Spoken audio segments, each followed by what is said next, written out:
Locket roll call. So here is Locket app, and they have a new feature which is called roll call, where you can just go in here, and then as you can see, there is like a roll call tab, and you can create a new roll call every week.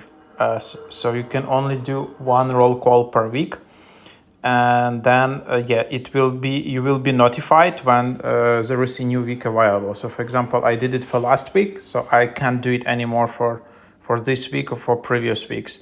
And then this is kind of, you select your images, you select the template you want to share from your images, for example, whatever, and then you can just share it on Snapchat. You can just share it, copy the link to roll call, share it with friends.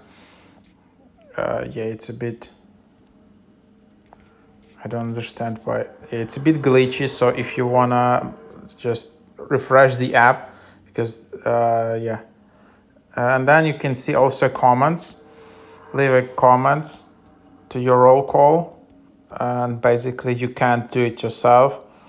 Then you can also delete your roll call, and then you can just copy the link to your roll call. So you can just select more and copy the link, and then you will see something like this, and then you can just add new note, and then you just paste it. All right, so this is just, you copy the link and then you paste it like that. So yeah, that's the idea of roll call. Pretty cool feature. It's basically, again, it just takes all your photos for the last week from camera roll and selects some like top photos, and then creates this template, and then you can just share it with your friends.